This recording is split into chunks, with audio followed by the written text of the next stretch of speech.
Hey everyone, ArchTalko here, welcoming you back to Destiny. In the previous episode, we finally got through the Warmind story mission. And with that, we got to level 4, unlocking not only our super ability, but this fine gentleman over yonder, Mr. Xander 9940, not quite as good as R2-D2, but pretty close enough. So let's go ahead and talk to him. We have finally unlocked bounties. Alright, so complete 6 patrol missions in the Cosmodrome. I can definitely do that. 200 sensor mites in Cosmodrome. Basically, anytime you defeat any kind of enemy on Earth, you get a certain amount of sensor mites. Harder enemies are obviously worth more, so pretty possum. And kill 100 enemies without dying. Pfft, come on, we're talking about me. I never die. Also, I'm kind of tempted to just use my shotgun at this point. And I died. I'm in it. But it also slows you down. I was caught on a rock. I was caught on a box. Alright, so bounties earn us reputation and a poop ton of experience. Normally, like, for instance, when we complete a story mission, we get like 1800 experience. These things give us 2500, so you want to talk about an easy way to level up? These things are pretty much the bomb diggity. I think it's a good time to finally start going over what exactly reputation is. Basically, there are reputation points for each of the game's factions. So there is a reputation counter for the Vanguard, for the Crucible, and then for the 3 different factions, Dead Orbit, Future War Cult, and New Monarchy. For now, let's just talk about the Vanguard. Right now, we are at rank 0. We're lame sauce, really, when it comes down to it. In order to rank up, we have to get 1500 reputation. In retrospect, these bounties give us like 50 each, which is kind of poopy because if we want to get to rank 1, that's all fine and dandy, but we don't actually unlock anything for getting to rank 1. The real glory is getting to rank 2 because that will unlock the option to buy armor, or specifically Vanguard armor. If we get to rank 3, we can actually unlock Vanguard weapons, which is pretty cool. But again, we have to get to rank 3. In order to do that, you have to, oh god, what was it? I think you have to get 2000 reputation to get to rank 2. And then you have to get 2500 reputation to get to rank 3, meaning that in total, in order to get to rank 3 and unlock the weapons, you have to get 6000 reputation. Some Vanguard bounties give you 100 reputation as opposed to 50, but not only are they more challenging, but I mean the chances of you getting them are not quite as good as you getting the 50 reputation ones. So I mean, what is that? What, 6000 divided by 50? What even? What even? Basically, in order to get to rank 3, you have to do 60 bounties. Keep in mind also that bounties don't keep coming. Whenever you complete them, you have to wait until, well, you basically have to wait 24 hours to get a new set of bounties. So, I mean, it does extenuate the game, but that's kind of one of the gripes I have with it, because it does make the process of ranking up your Vanguard kind of a chore. Now, granted, there are other ways to earn Vanguard reputation, but I mean, really, bounties are going to be like the main way of doing it, so it does kind of become a pain in the butt. I am going to be doing my best to get this character up to rank 3, but keep in mind, I do have Vanguard rank 3 on my Hunter character, and I can always just buy items for my Hunter and transfer them over via the vault, so I might just end up doing that, not bothering too much with trying to rank up the Vanguard, but at the very rate, I mean, doing the bounties is like the best way to get experience in this game. So there's always that too. So without further ado, let's go ahead, let's go in orbit, and let's start our story mission. There's reports a team of Guardians went dark near the old Skywatch. They were running a mission for Dead Orbit, had codes to a hidden array that could reconnect us to other colonies in the system. If we can find their ghosts, maybe we can open that array.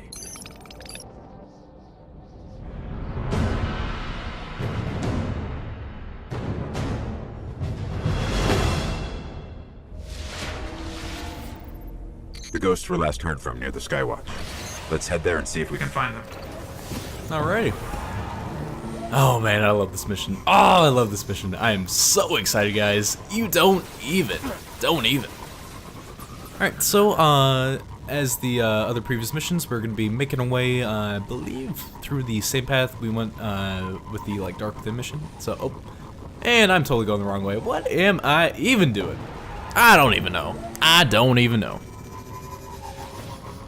So let's make our way downtown. Yeah, to go. Ooh, almost fell off the railing. That would not have been bueno. Alright, so excuse me, sirs. I'm not even gonna bother. I'm just gonna kind of, I'm just gonna flip upside down. No big deal. No big deal. I was gonna like ride through this place in style, but apparently it was just not meant to be. So many sads were had that day. So many sads. We're heading back through that hive breeding ground. The vanguards say they're spilling onto the surface now, keeping the fallen busy. Now, this is a pretty cool moment in the game because there are actually moments where different factions of enemies are going to be fighting one another, which is really cool because in a sense you can kind of like side with one and like let them pick off each other and then just, you know, going for the scraps afterwards. So, you know, right now they're like, oh no, it's a guardian, oh lordy, they probably have cooties. But check it out, the Fallen are actually here too, and they're fighting each other. So, I do believe they're distracted enough where we don't really have to pay them too much attention. I mean, I will go ahead and fight a few, you know, get some experience because, you know, why not? But I don't know, it's a really cool thing, and it does happen multiple times throughout these story missions. So, just some kind of neato conspeedo to keep in mind. Anyway though, we don't have to fight these guys, so I'm just gonna bum rush through. I do believe this can be one of the shorter story missions, so. They're in a clearing between buildings, not far from here. Alright, so, fun fact. The ghosts are still here. The Fallen have them. Uh-huh. Fun fact. Before the sad patch of 1964, this place was known as motherfucking Candyland. That's right, this is, well, was the location of the infamous loot chest. Not loot chest, loot cave. What am I even saying? I do believe, hold on, let me try to find it. Oh man, okay, alright, so do you guys see that cave over there? That was the infamous loot cave. Basically every 6 seconds, a ton of hive enemies would spawn in that cave and like come rushing out. What would happen is a bunch of people, usually using like scout rifles or hand cannons, would fire into the cave and rapidly kill these actually pretty decently leveled enemies. The thing that you should know about Destiny and its loot system is that it doesn't really matter what enemies you kill because the loot that you get is determined based on your level and based on the amount of enemies that you kill. So essentially the best locations to farm for enemy drops are locations where you can kill the most amount of enemies in the shortest amount of time. What you do, everyone would stand by those blocks of concrete. If you were too close, enemies wouldn't keep spawning in. So you stood far away, shot into the cave, and you'd get a bunch of poop. Disturb the remains. Hold on. Now I'm curious. I haven't been here since the patch. But you would fire in, there'd be a ton of engrams, so once everyone ran out of ammo, we would all run in, grab all the booty, run back out, and bada boom bada bing. It was one of the best ways to level up and one of the best ways to get really good stuff.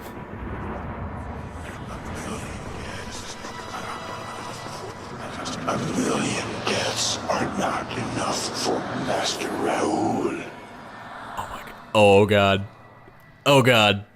Does that spawn things or? Oh, that's so cool. Oh, that's so cool. So yeah, they patched it, and I do believe they put those disturb the remains thing in just to kind of like memorialize the loot cave. I mean, it was the go-to place for pretty much like every higher leveled person. So it was pretty cool. Nothing. All right. Anyway, yeah, enough stalling. We have to. Our mission basically is just to kill the Fallen, so we can do that. Oh, excuse you guys. Oh, are these guys come from the loot cave? Interesting stuff. Anyway, we got more Fallen over here, so I will gladly take their lives. Bada boom, bada bing. Okay, Mr. Delay, you're not what I This want. one still holds the codes. Dang it. Let's find the array. Oh, okay. Never mind, we have what we need. Hey, it's another Sunsinger. Awesome. You got good taste, sir. You got good taste. Alright. Speaking of Sunsinger, I should probably start talking about what exactly our class specializes in. Should probably start talking about it, but you know. I'm a little absent-minded, to say the least. Excuse me. Can't go while recording without burping. Alright. Anyway, where am I supposed to go? Do I go over here? Oh, hold on, I hear the switch. I hear a chest. Is it over here? Oh, you know what? I feel like I might miss a golden chest. I feel like, oh man, I might miss a golden chest. I feel like myself. You know what? I totally forgot that I was gonna show off all locations. I might just have to backtrack. Anyway. The darkness is growing stronger. We have to finish this. The array control station is in the next sector. Awesome. Respawning restricted. Yeah, boy.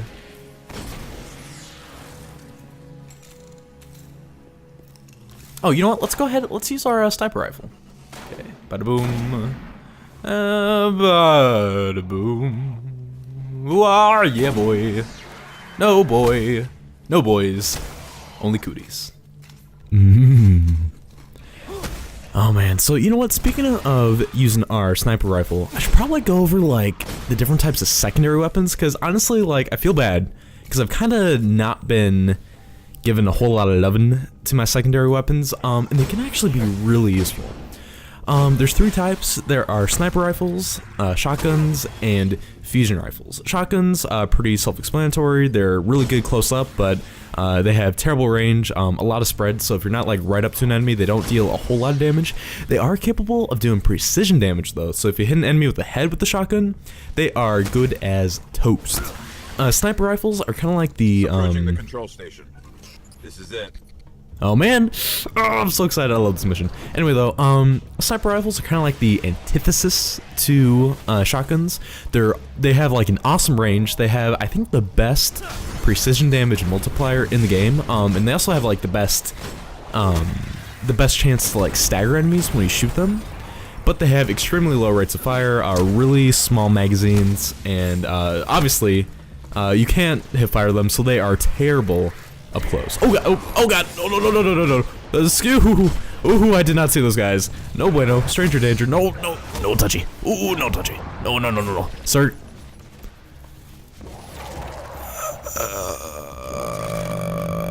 Oh no, memento.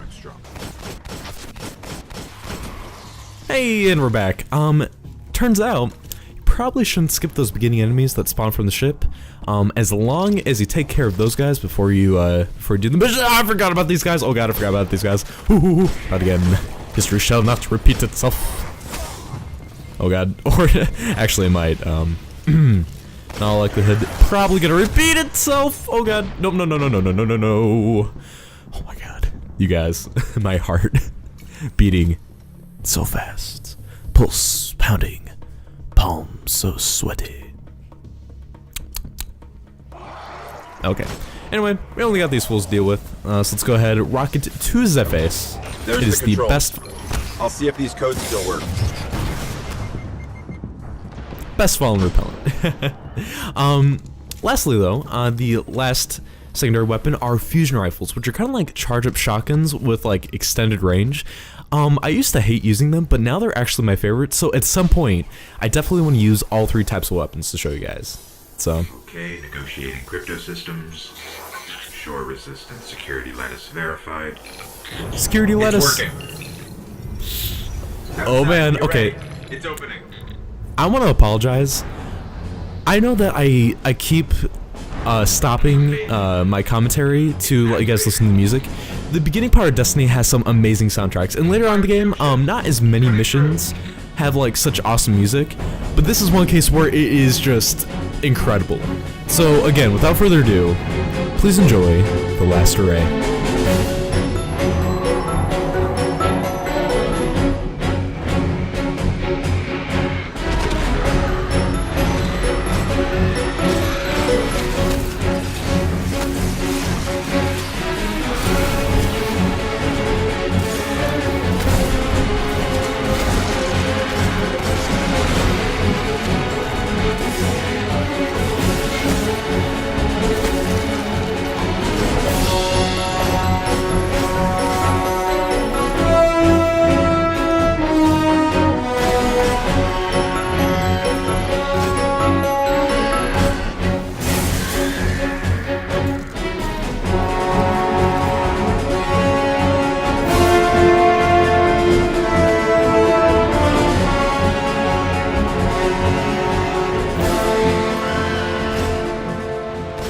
Alright, so when my screen went all like glowy like that, and I was all like fiery and encased in flames and it was looking all cool, that is the Warlock's Sunsinger Super. I'm not totally sure what it's supposed to do. I'm not entirely familiar with the Sunsinger, but what I do know is that it boosts your damage and your defenses. And I feel like it does something else too. Later on, when we level up enough, we'll be able to actually revive ourselves if we die using the super. So that's pretty cool. So just want to point that out. Let's see if I can use it again and maybe do better with it. Not totally sure, but anyway, back to the music. Oh, here we go.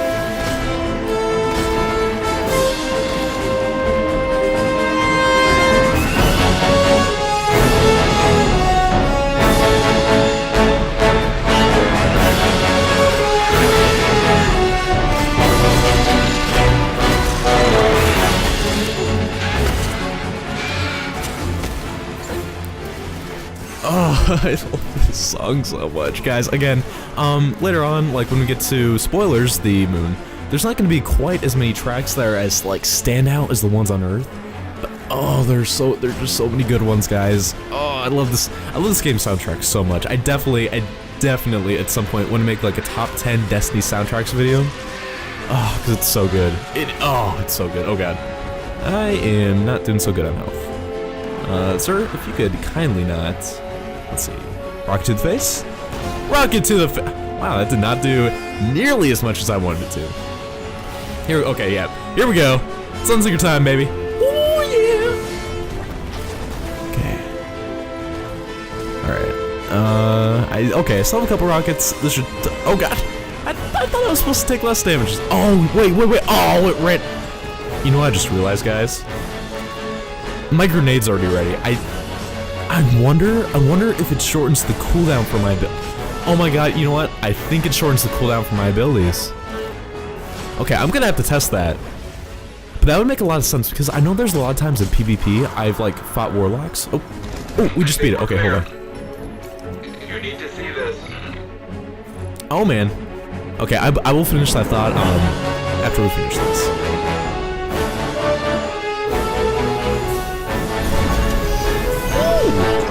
This array is controlled by the last Warmind, Rasputin. It's connecting to defense constructs all across the system. There could be something out there to help us survive the darkness. Awesome.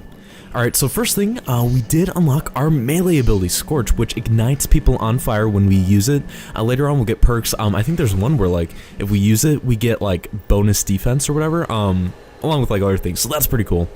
But yeah, I fought a lot of people in PvP that were able to spam their grenades, and I was wondering how that worked, so maybe that's what happens. But at any rate, okay, so if you weren't paying attention to what like happened in the story, Rasputin was helping us take over this array, which would let us link to these other colonies. But unbeknownst to us, Rasputin took it over, and he basically installed himself across all these different planets.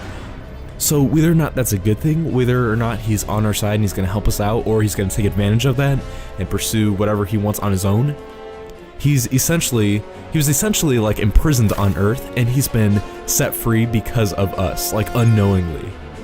Ooh, I just get chills because again, we haven't seen the last of it. He is going to play actually a pretty major role.